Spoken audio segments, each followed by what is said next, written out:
हमारी class 11th की hornbill book की फर्स्ट पोएम अ फोटोग्राफ पढ़ने जा रहे हैं, जिसे शर्ली टाउसन ने लिखा है। बेसिकली ये जो पोएम है अ फोटोग्राफ, वो पोएटिस की तरफ से अपनी मदर को एक ट्रिब्यूट है, क्योंकि उनकी मदर की डेथ हो चुकी है। अब उनकी मदर उनके साथ नहीं है, तो वो उस फोटोग्राफ को देख करके अपनी मदर को याद कर रही हैं, उन्हें मिस कर रही हैं। उन्हीं फीलिंग्स को रिप्रेजेंट करते हुए उन्होंने यहाँ पर ये पोएम लिखी है। जैसा कि ये जो हमारा टाइटल है पोएम का, अ फोटोग्राफ। फोटोग्राफ क्या चीज होती है? फोटोग्राफ वो चीज है जो हमारी मेमोरीज को कैप्चर करती है, जो मेमोरीज को लिविंग रखती है हमेशा के लिए। वो स्नैपशॉट, वो पिक्चर जो हमारी यादों को हमेशा जिंदा रखती है हमारे बीच में। जैसे कि पोएटिस की मदर अब उनके साथ नहीं है, बट उन फोटोग्राफ्स को देख करके वो अभी भी अपनी माँ को याद करती हैं, उनको मिस करती हैं। तो यही यहाँ पर पोएटिस हमें बताना चाह रही हैं कि जो फोटोग्राफ होती हैं वो हमारी मेमोरीज को फॉरएवर लिविंग रखती हैं। उस इंसान को जो हमारे साथ नहीं होता है, चला जाता है हमेशा के लिए दुनिया से, वो इंसान भी मुस्कुराता हुआ, हंसता हुआ हमारे बीच हमेशा जिंदा रहता है उन फोटोग्राफ्स के थ्रू। तो चलिए स्टार्ट करते हैं हम हमारी पोएम का एक्सप्लेनेशन। मैं आपको लाइन टू लाइन पोएम का एक्सप्लेनेशन बताऊंगी, हार्ड वर्ड्स के मीनिंग्स बताऊंगी। So let's begin our poem. तो पोएटिस कहती हैं, the cardboard shows me how it was. वो जो कार्डबोर्ड है, बेसिकली ये वर्ड कार्डबोर्ड यहाँ पर फोटोग्राफ के लिए उन्होंने यूज किया है। तो वो कहती हैं कि वो जो कार्डबोर्ड है वो मुझे दिखा रहा था, वो कुछ ऐसा दिख रहा था।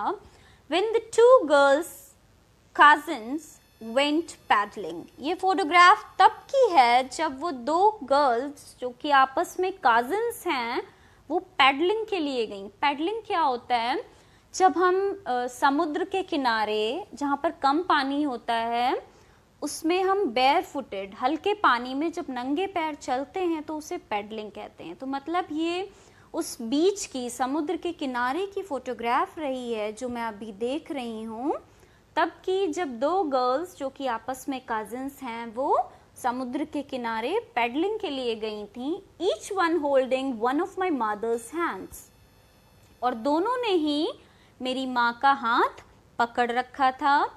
And she the big girl, और वो जो बड़ी थी, उन तीनों में जो बड़ी थी, सम 12 years और सो, वो उस वक्त लगभग 12 साल की रही होंगी। मतलब ये मेरी माँ की जो तस्वीर है उनकी दोनों कजिन्स के साथ में, ये तब की तस्वीर है जब वो 12 साल के आसपास रही होंगी। All three stood still to smile through their hair. और वो जो तीनों हैं वो इस फोटोग्राफ में एकदम शांत खड़ी हुई हैं और मुस्कुरा रही हैं।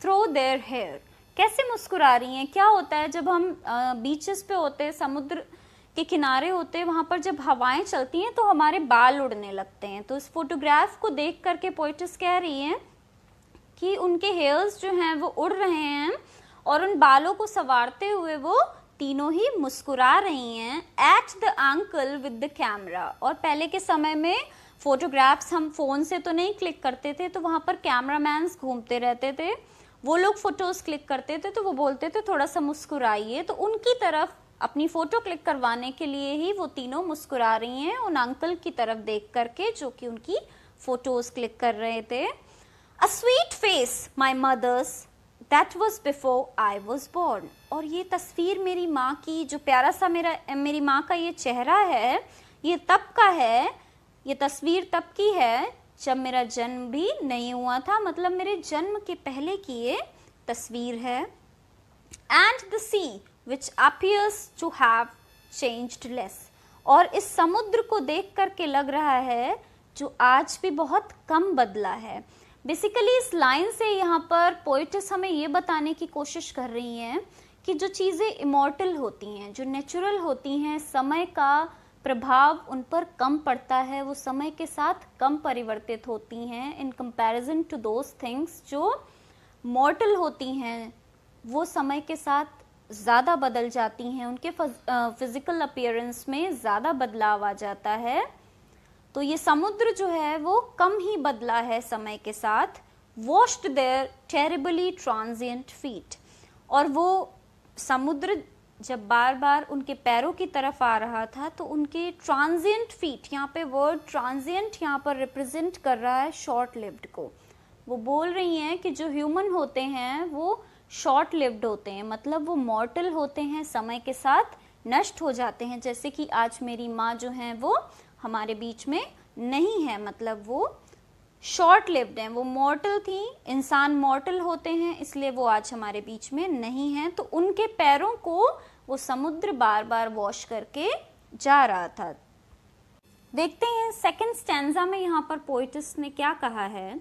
वो कहती हैं, सम 20-30 years later, आज 20 से 30 साल बाद, she would laugh at the snapshot। वो अपनी माँ के बारे में बात करते हुए कहती हैं कि आज 20 से 30 साल बाद मेरी माँ उस फोटोग्राफ को देख के, उस स्नैपशॉट को देख करके मुस्कुरा रही थी और कह रही थी, सी बेटी एंड डॉली, शी से, उन्होंने कहा देखो बेटी और डॉली को देखो। मतलब उस फोटोग्राफ में वो जो दो लड़कियां थी मेरी माँ के साथ, उनका नाम था बेटी और डॉली। और उन्होंने कहा आगे, and look how they dressed us for the beach, और देखो इन्होंने हमें कैसे तैयार किया था, हम कैसे तैयार हुए थे बीच पर जाने के लिए, समुद्र को देखने जाने के लिए हमने कैसे ड्रेसअप किया था खुद को।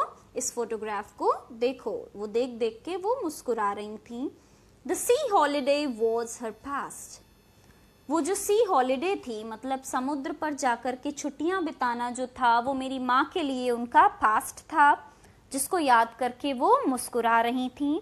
माइन इज हर लाफ्टर, और आज जबकि मेरी माँ मेरे साथ नहीं है तो पोएटिस कह रही है, मेरी माँ को याद करना और उनको मुस्कुराते हुए देखना आज मेरे लिए भी पास्ट हो चुका है, मेरे लिए भी बीता हुआ समय हो चुका है। ठीक वैसे ही जैसे मेरी माँ के लिए वो बीच पर बिताया हुआ पल जिसे वो उस फोटोग्राफ में देख करके याद कर रही थी, वो उनका पास्ट था।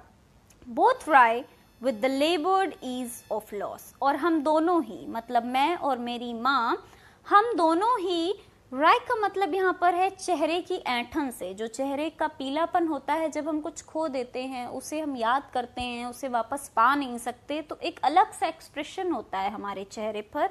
तो उन्होंने यहाँ पर उसी एक्सप्रेशन के बारे में बात की है और कहा है, both me and my mother, जब वो उस फोटोग्राफ को देख रही थी तो उनके चेहरे पर एक अलग सी फीलिंग थी, with the laboured ease of loss, और उन्होंने जो अपना बचपन खोया था, जो बीता हुआ समय उन्होंने खोया था, उसको देख करके वो दुखी हो रही थी, उस लॉस को याद करके वो रिग्रेट फील कर रही थी, क्योंकि वो उस समय को वापस नहीं पा सकती थी। लेबर्ड ईज, यहाँ पर ये जो वर्ड है बेसिकली ये ऑक्सीमोरान है। लेबर्ड मतलब मेहनत से, ईज मतलब अपने आप को कंफर्ट दिखाने के लिए, कंफर्टेबल दिखाने के लिए। जो कुछ भी उन्होंने खोया था उसके बाद भी वो मुस्कुराने की कोशिश कर रही थी, अपने दुख को छिपाने की कोशिश कर रही थी, बल्कि वो अपने पास्ट को, अपने बचपन को बहुत ज़्यादा मिस कर रही थी।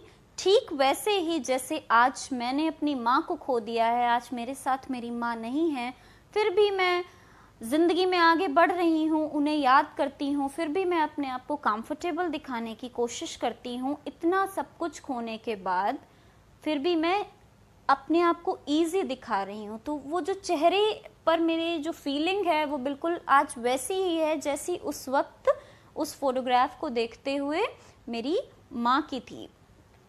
आगे वो कहती हैं, Now she's been dead nearly as many years as that girl lived. और आज जब वो मर चुकी हैं, आज जब मेरी माँ मेरे साथ नहीं है, लगभग उतने साल बाद as that girl lived. जब ये फोटोग्राफ क्लिक कराई है उस लड़की ने, वो लड़की कौन? मेरी माँ। मतलब जब मेरी माँ ने उस फोटोग्राफ को क्लिक कराया तब वो 12 साल की थी, और आज उन्हें मरे हुए भी लगभग उतना ही समय हो चुका है जितना कि इस फोटोग्राफ में इस लड़की की उम्र है। मतलब वो अपनी माँ की वही फोटोग्राफ को लेकर के ये पोएम लिख रही हैं, तो वो बता रही हैं कि जितने साल की ये लड़की इस फोटोग्राफ में है, आज मेरी माँ को भी मरे हुए उतना ही वक्त हो चुका है। मतलब मेरी माँ को मरे हुए आज 12 साल हो चुके हैं। एंड ऑफ दिस सर्कमस्टेंस का मीन्स होता है परिस्थिति, और आज ऐसी परिस्थिति है, देयर इज नथिंग टू से एट ऑल। उस वक्त उनके पास कहने के लिए कुछ नहीं था जब वो इस फोटोग्राफ को देख रही थी, ऐसी परिस्थिति थी। आज मेरी भी परिस्थिति कुछ ऐसी ही है कि मेरे पास भी उन्हें याद करने के सिवा और कुछ नहीं है कहने के लिए। It's silences. जैसे ही ये फोटोग्राफ एकदम शांत हो चुकी है, अब मेरी माँ नहीं है मेरे साथ बात करने के लिए, वो शांत हैं, हम दोनों एक दूसरे से बात नहीं कर सकते। तो इसकी चुप्पी को देख करके मैं भी एकदम शांत हो जाती हूँ, क्योंकि अब मेरे आसपास इतनी शांति है, मेरे पास बात करने के लिए मेरी माँ नहीं है। ठीक वैसे ही वो उस फोटोग्राफ को देख करके शांत हो जाती थी, क्योंकि उनके पास उनके बचपन को याद करने के सिवा और कुछ नहीं था।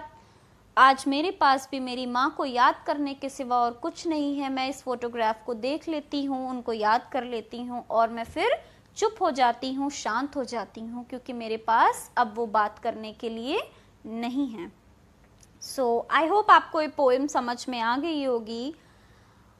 पोएम के एक्सप्लेनेशन के बाद भी अगर आपको कोई कंफ्यूजन रहता है, कोई क्वेरी रहती है, तो आप मुझे प्लीज़ कमेंट बॉक्स में ज़रूर लिखिएगा। And please don't forget to like and subscribe my channel. I'll be back with the explanation of some new chapters. Till then, keep learning. Bye-bye.